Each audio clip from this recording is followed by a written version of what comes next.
Ya, selamat pagi teman-teman.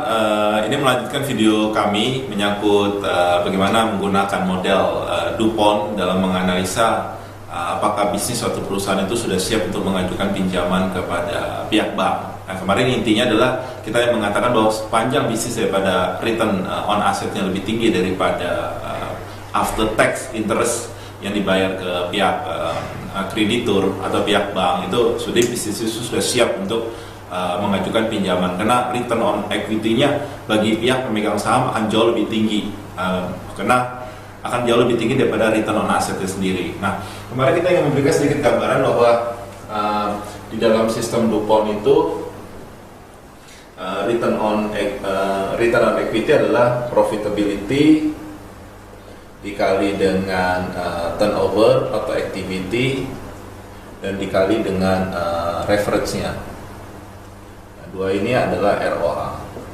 Nah, kita bisa kemarin kita memperkenalkan bahwa sebetulnya rumus awalnya adalah net income kita bagi dengan sales, kita kali dengan sales, kita bagi dengan aset, dan aset kita bagi dengan equity. Nah, net income ini bisa kita ganti dengan EBIT. Ya. Kalau kita ganti dengan EBIT adalah earning before interest and tax. Ya, karena bisa juga analisa dilakukan pre-tax. Ya, kalau ini kan sebetulnya after tax. Nah, analisa bisa juga pre-tax. Nah, kalau kita pre-tax berarti kita EBIT dibagi dengan sales dikali dengan sales dibagi dengan aset. Nah, ini nanti kita dapatkan ini tadi ROA-nya ini kita hilangkan, kita akan mendapatkan EBIT dibagi dengan aset.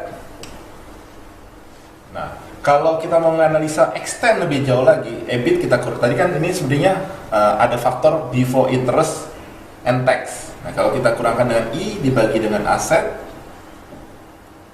kita akan mendapatkan EBT, earning before tax. Jadi tadi kita katakan ini analisanya adalah pre-tax dibagi dengan aset, tinggal dikali dengan asetnya, faktor leverage-nya dibagi dengan equity.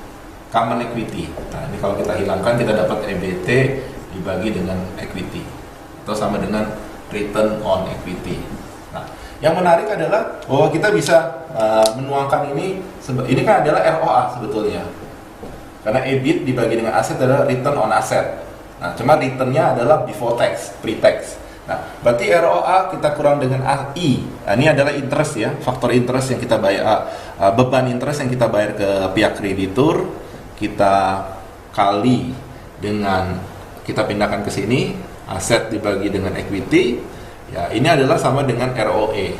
Nah, jadi kita melihat keindahan daripada DuPont sistem ini, di mana ROE-nya sendiri itu bisa dituangkan dengan banyak sekali cara untuk bisa membantu menganalisa bisnis itu sendiri. Apakah siap untuk mengajukan pinjaman kepada bank?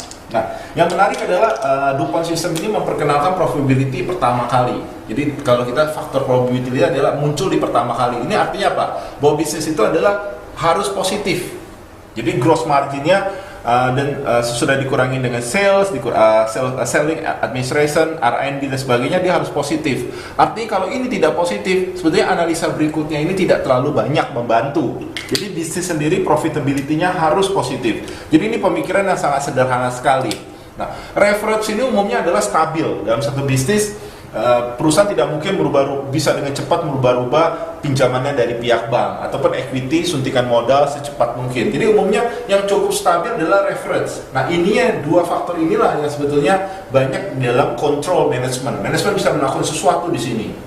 Nah, yang menarik adalah kalau kita pecah lagi di dalam profitability, itu kan seperti tadi kita tuangkan adalah baik menggunakan after tax atau pre-tax sama saja. Nah, kita sederhanakan misalnya kita menggunakan after tax analisa.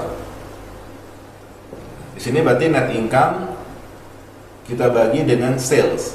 Nah, ini sederhana sekali. Kalau kita mau pecah lagi, ya berarti ini sama dengan sales kita bagi net income. Ini adalah aset tadi ya, ROA-nya.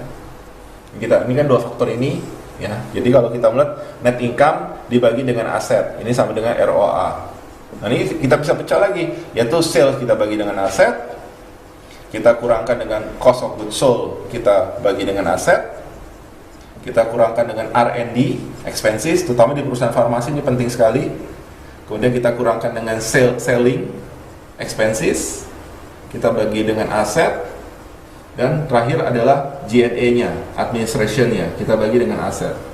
Nah, ini kita pecah nih. Jadi dari tadi kita ROE, kita pecah lagi ke ROA-nya. Kita lihat ini bisa sekali analisa, bisa kita extend. Dan ini baru ROA-nya. Bagaimana kalau turnover-nya kita pecah? Bisa aja. Tadi kan kalau turnover-nya adalah sama dengan sales dibagi dengan aset.